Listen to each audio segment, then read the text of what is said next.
Shauna Howe, de 11, era una dulce personita que un día, regresando a su casa, fue secuestrada y sometida a los vejámenes más despreciables y oscuros que te puedas imaginar. Su caso dio la vuelta al mundo por lo escalofriante que fue.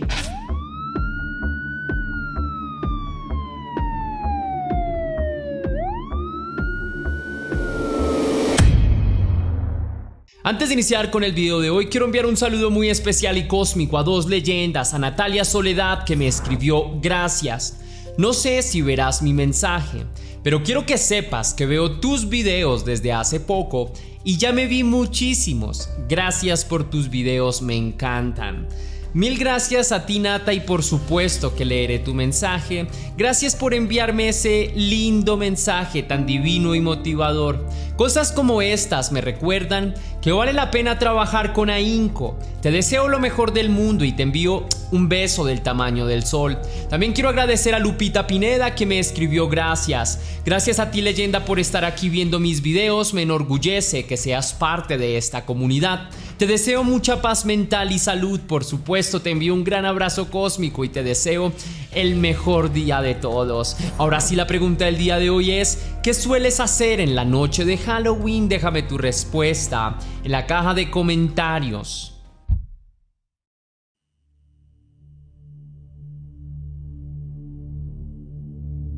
Con tan solo 11 años, la pequeña Shauna Melinda Howe conocería el lado más oscuro del ser humano. Incauta, caminando sola por las calles de su barrio al anochecer, a pocos días de Halloween, confiando en que al vivir cerca de la iglesia nada le pasaría, siendo secuestrada por mentes criminales, quienes antes de asesinarla le hicieron padecer momentos de intensa agonía y sufrimiento.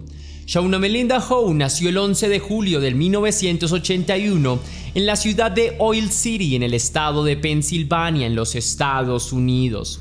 Era una niña feliz con bastantes amigos de su edad, que gustaba de participar en clases extracurriculares, actividades como el coro de la iglesia y las jóvenes exploradoras Girl Scouts, donde era feliz con su cuadrilla de niñas serviciales y conservadoras, ayudando a la comunidad con servicio social y campañas de voluntariados, visitando a los ancianos y gestionando actividades benéficas para la comunidad. Shauna Howe era hija de la señora Lucy Howe y del señor Robert Shaw, pero no vivía con su padre biológico, ya que su madre y su padre se habían separado hacía varios años, aunque mantenían buenas comunicaciones y responsabilidades con su hija en común. Shauna visitaba a su padre, digamos que de manera constante, incluso se quedaba con él algunas veces. Vivía con su madre y su padrastro en la ciudad de Oil City. Iba a la escuela responsablemente, manteniendo buenísimas calificaciones y destacando por ser una estudiante modelo, responsable, disciplinada, inteligente y muchas otras cosas más. Además de ser una Girl Scout, la niña estaba dotada de una hermosa voz, por lo que cantaba en el coro de la iglesia. También hacía parte de actividades y grupos juveniles de la iglesia, quienes tenían planeado celebrar a su manera la fiesta de Halloween, que se aproximaba al ser el mes de octubre. La iglesia hacía preparativos para una reunión del tipo carnaval, con disfraces, comida y festividades para toda la familia, especialmente para los más pequeños. Shauna Howe no tenía muchos recursos económicos en casa. Su madre debía trabajar duro por ella, aún así gozaba de una inmensa creatividad, por lo que antes del Día de los Niños preparó su disfraz, siendo recursiva ella misma: un traje de gimnasia con líneas blancas y negras, unas medias altas y un poco de maquillaje la hacían sentir en el traje de alguien más, como alguna de sus cantantes favoritas de televisión.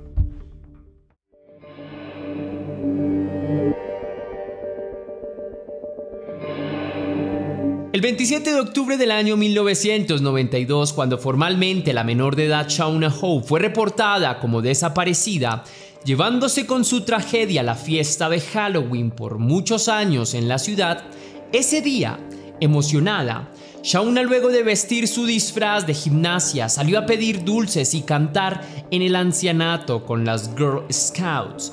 Luego fue camino a la reunión juvenil de la iglesia, quienes celebrarían su evento a las 4:30 p.m.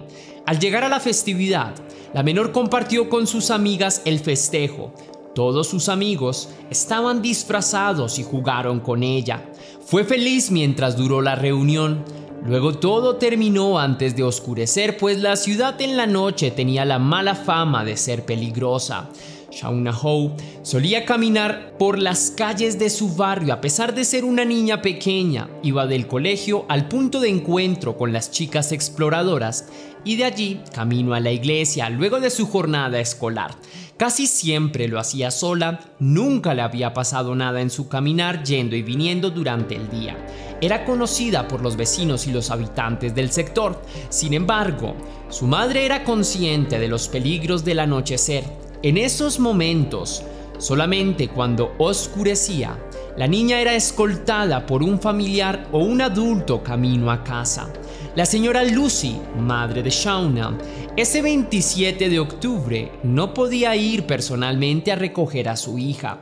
Trabajaba duramente en una pizzería para sostener a su familia, pero lamentablemente, debido a la intensa afluencia laboral del día en la pizzería, la señora Lucy olvidó encomendar a algún amigo cercano o algún familiar para ir a recoger a su hija a la iglesia.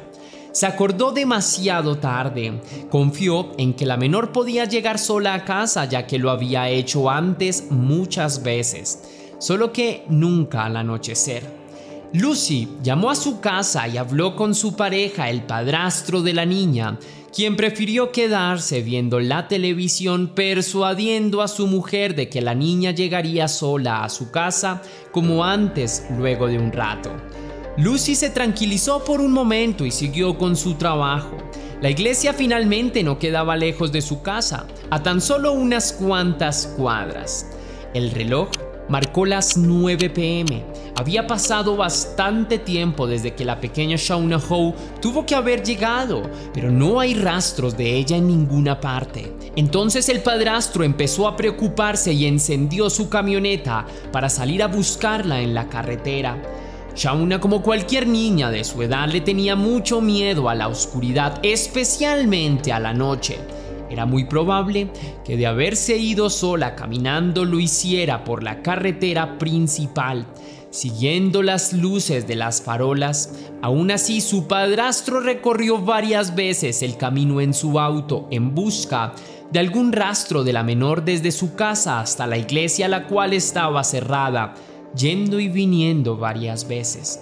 La madre de Shauna, la señora Lucy, preocupada por su hija, al llegar a casa llamó a todas las amigas de su hija en busca de alguna pista o de alguna señal de su paradero. Incluso llamó a su expareja, al padre biológico de Shauna, con la posibilidad de que la menor tal vez estuviera con él. Pero el padre de la niña niega estar con su hija y se une a la búsqueda.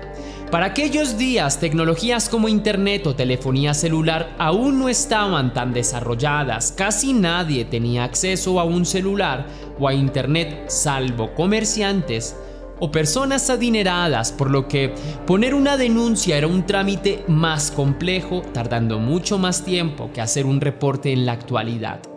Lucy logra dar con información de una de las mejores amigas de su hija, quien dijo que efectivamente estaba con Shauna antes de que terminara la fiesta de Halloween de la iglesia, que la chica la acompañó hasta su casa. Luego, al llegar, le dijo que si quería se podía quedar con ella, pero Shauna, tímida, prefirió seguir su camino sola, ya que estaba cerca de casa, aunque era evidente que tenía miedo.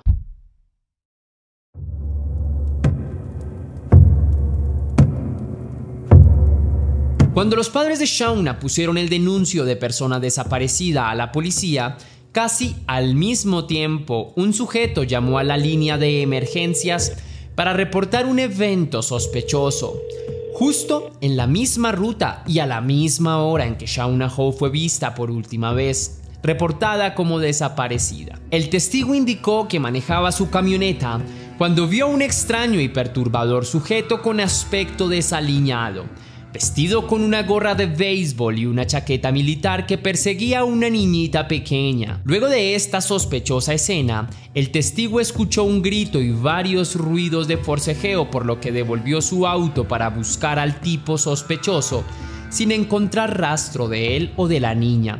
Lo último que pudo ver fue un auto oxidado fugarse por la carretera a gran velocidad. Esta circunstancia inquietó tanto al testigo que al llegar a su casa varios minutos después, llamó a emergencias y contó lo que había visto.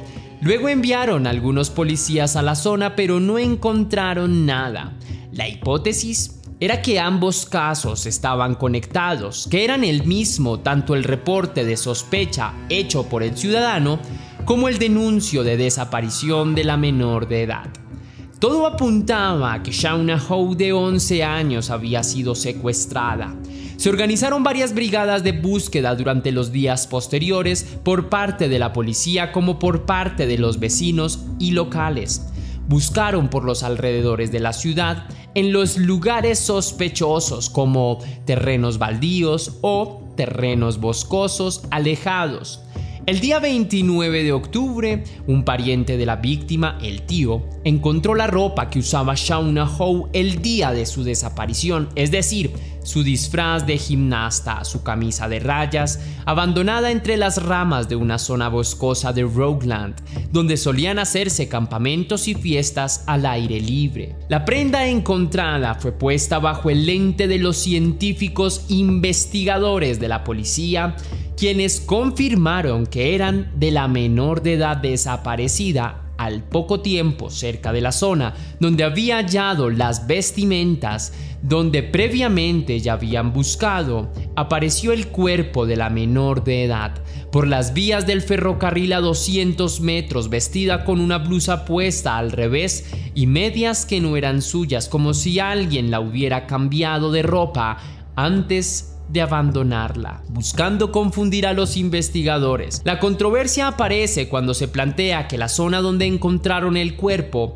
ya había sido revisada, pues se había encontrado la ropa de la menor. Apareció la hipótesis de que, mientras era buscada por la policía y los vecinos, la niña estaba viva siendo torturada y asesinada. Luego alguien esperó a que se fueran los equipos de búsqueda y llevó a la menor de edad hasta un puente carril de tren, en donde la mataría arrojándola desde lo alto. El cuerpo fue encontrado entre una roca y un enorme tronco, justo debajo del puente por donde pasa el tren, con lesiones mortales y varios huesos rotos, entre ellos su brazo y su hombro, lo que indica que trató de cubrirse durante la caída, por lo que estaba viva antes de ser aventada. Según los médicos en la autopsia, la menor pudo haber sobrevivido hasta 30 minutos después de la caída. Varios de sus huesos en el pecho, los brazos y la cabeza se rompieron al caer. En el cuerpo de la menor de edad se encontraron restos seminales, de donde posteriormente se extraería ADN, indicando que la menor fue abusada antes de morir. La fecha de Halloween fue cancelada en toda la ciudad por el luto a la menor de edad, demostrando lo peligroso de estas fechas y lo vulnerable que eran los niños ante los extraños. No aparecieron pistas significativas ni siquiera meses después, lo que llenó otras fechas como Navidad o Año Nuevo de temor y paranoia. Durante mucho tiempo en la ciudad nadie salía a las calles con sus niños, a quienes les obligaban a tomar clases de combate o defensa personal. Muchos andaban armados con objetos de defensa peligrosos, lo que no salió de la mejor manera.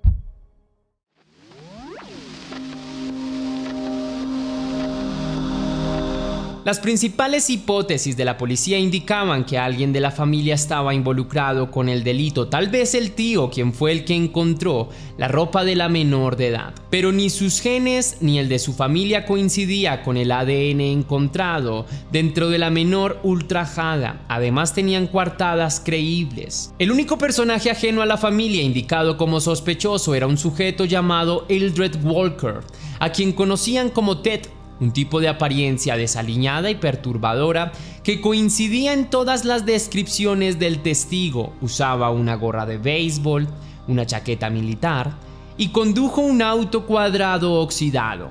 El señor Ted, de 33 años, negó estar relacionado con el delito contra la menor de edad. Se ofreció a una prueba de ADN y se descubrió que tampoco tenía conexión con el ADN encontrado en Shauna, por lo que, al no haber pruebas en su contra, fue puesto en libertad. Dos sospechosos más se suman a la lista: los hermanos O'Brien, quienes tenían antecedentes de abuso íntimo y secuestro, pero presuntamente estaban en la cárcel por delitos anteriores. La investigación se postergó por casi 20 años, sin dar avances o pistas que valieran la pena, hasta que las personas a cargo del caso fueron reasignadas, cambiadas por otras mucho más competentes, quienes notaron que en la investigación nadie había solicitado nunca un documento que demostrara que efectivamente los hermanos James O'Brien y Timothy O'Brien estaban en la cárcel. Al tratar de conseguirlo, descubrieron que justo el día de los hechos, el 27 de octubre del año 1992, los hermanos fueron puestos en libertad condicional, tomándose juntos esa noche de total anarquía y libertinaje. Los exámenes de ADN coinciden con las muestras genéticas encontradas en la escena del crimen. No hay duda de que ambos hermanos están relacionados con el aberrante delito. Previamente, James O'Brien estuvo en prisión por intentar secuestrar a una mujer que conoció en un bar el 30 de julio. James persiguió a la mujer hasta su casa, luego la acechó y la golpeó sorpresivamente lanzándola contra el suelo. Su intención era estrellar su rostro contra el pavimento y meterla en el baúl de su auto para escapar, pero la mujer logró huir y denunciar los hechos. Por otro lado, el hermano Timothy O'Brien fue arrestado por agredir íntimamente a dos niños pequeños, condenado a 5 años de cárcel. Al salir de la cárcel, juntos, los dos hermanos planearon vengarse de las autoridades que los mantuvieron recluidos por muchos años. Decidieron cometer nuevos crímenes y salir impunes, con la intención de ridiculizar y hacer quedar mal a la policía. No tuvieron mejor idea que secuestrar y abusar de una menor de edad. Uno de los sospechosos previamente descartado vuelve a aparecer en la investigación: Eldred Walker, mejor conocido como Ted, quien fuera muy amigo de los implicados, quienes comparecían por mucho tiempo en su casa. Al parecer fue Ted quien secuestró a la menor por órdenes y chantaje de los hermanos O'Brien. Luego llevaron a la niña hasta su casa, donde estaban los perpetradores, quienes ahí mismo abusaron de la niña y amenazaron a Ted con matar a su hijo si decía una sola palabra. El señor Ted confesó los gritos y la impotencia de la que fue testigo. Luego, los hermanos O'Brien llevaron a la menor hasta las vías del ferrocarril entre el 27 y el 30 de octubre, donde la arrojaron de un puente vial. Ted testificó contra los hermanos O'Brien, quienes se declararon inocentes de haber cometido los crímenes. Aún así, las evidencias en su contra fueron suficientes y categóricas, principalmente las muestras de ADN. Otros presos confesaron que los hermanos alardeaban de su crimen cuando fueron arrestados, confesándose con los reclusos de haber matado a una niña pequeña. Los hermanos James O'Brien, de 34 años, y Timothy, de 39, fueron condenados a cadena perpetua por sus atroces crímenes, recluidos en la State Correctional Institution de Phoenix. Ted Walker fue condenado a 20 años de prisión a los 46 años, pero en septiembre del 2005 su caso fue nuevamente interpretado y cambiado de categoría. Se clasificó como asesinato en tercer grado y se alargó su condena hasta los 40 años. Luego de 16 años de prohibición, en el año 2008 por fin se volvió a celebrar el Halloween en Oil City, devolviendo la fantasía y el misterio a miles de niños de la ciudad, que ahora se disfrazan y piden dulces como sus abuelos, con el mismo miedo a lo que puede pasar en la oscuridad. Si te gustó la investigación de este caso, querida leyenda, déjame saber con tu misterioso like. Si quieres y si puedes hacer una pequeña donación para la producción de Test Misterios, estaré enormemente agradecido. Lo puedes hacer de dos formas distintas. La primera, con el botón de super gracias que se ubica allí abajo, justo al lado del botón de descargar o compartir, O también lo puedes hacer vía PayPal, ya que tienes el link en la descripción y en el comentario fijado. Si lo haces de cualquiera de estas dos maneras, recibirás un agradecimiento personalizado y un saludo de mi parte. Para un próximo video, sin más que añadir por hoy, mi querida leyenda, recuerda que las dudas te acompañan, que somos misterio, que tú y yo nos vemos en el próximo caso.